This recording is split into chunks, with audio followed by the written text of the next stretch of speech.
Well, I promised I would do a follow-up on Gonzales sap history, so here we are. It also lets me show you this May 1986 Black Belt issue, which is one of only two sizable primary sources I found when researching my book. And it's just a magazine article and not even the featured article in this issue. Now, I dug up literally thousands of other primary sources in doing my research, but they tended to average like one sentence each. Anyway, let's take a look at the one we are talking about here. And it is a great resource.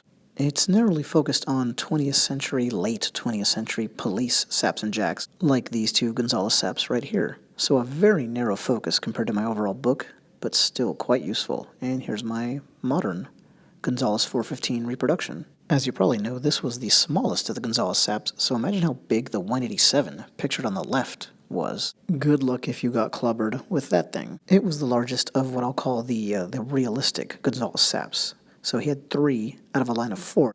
Hey, I get to use my own book as a source. So look at the top 3 there. Those are the practical ones, and you can see they're all about a foot long, and they go from 23 ounces to just a little bit heavier at 26 to a whopping 32. Keep in mind that last one is comparable to like medieval and Renaissance warhammers.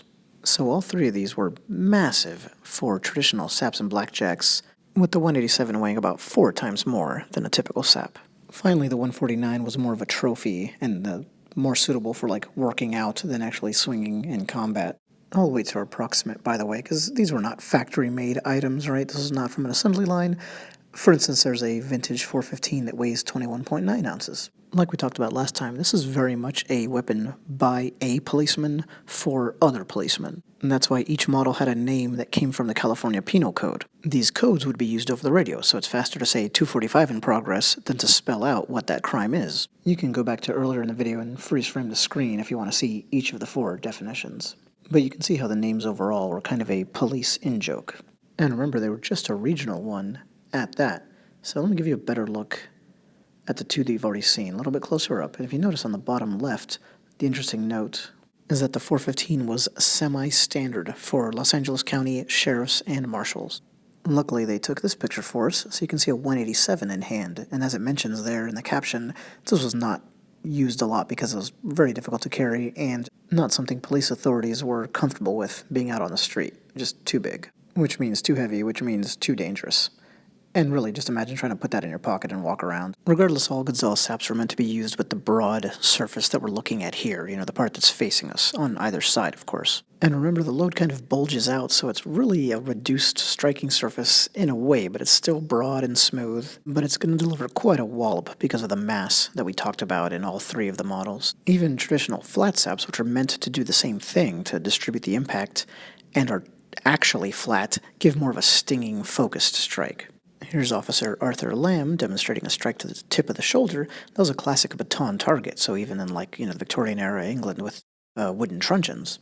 And it looks to me like he's using the edge, so he's getting in a little extra there. Proof that police knew how to quickly level up with this weapon or any kind of a flat sap, which is what I technically classify Gonzales's as. I mean, they do have 2 broad sides and a somewhat narrow edge running around the perimeter. Speaking of actual police use, let's get into some lore that I dug up in my research, both for this video but especially for the book.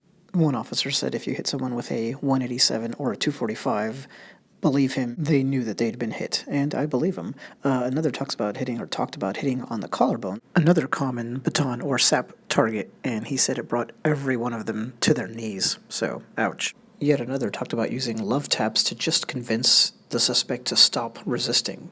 But you shouldn't assume they're guaranteed to work. It's going to depend on how big, enraged, and pain-tolerant your opponent is, as well as how precise you are in your swings. And remember, the Gonzales is a soft-loaded sap, although that's kind of a misnomer, because it is metal shot on the inside, but it's very tightly packed, unlike with a lot of soft saps, where you can basically hear the metal rattling around. So it's definitely more kind than just a pure hard-loaded sap, but not as much as what you think of in terms of a loosely filled soft sap. Again, it was just a really interesting overall design that Mr. Gonzales came up with way back when.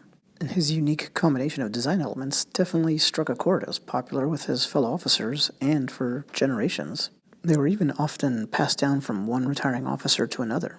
Well, I wanted to get more information across about these than I did in the first video, where I was really reviewing one in particular and giving some overall information. So especially on kind of the overall Gonzales line, there at the bottom left of the book. Also noteworthy is that because of their artisanal nature, they spread only by word of mouth. These were never really mass-produced, and that tradition continued for decades. So I'd find conversations of cops sharing information on where they can be had, like, oh, there's an old partner of Bob Gonzales's who still makes them, or there's a guy in my department who makes them. They're slightly different, but it's his take on them. You even see police asking other police, does anyone know of a supply store, as in a police supply store in this area that still has these in stock? That kind of thing. There's almost a scavenger hunt type aspect to these as well. Adds to their mystique along with everything else. Just another part of this tiny, regional, improbable, and still current American law enforcement tradition. Regarding these, I'm working on some information that you can't find in that Black Belt magazine article or anywhere else. But I need time to keep digging. So, for now, thanks.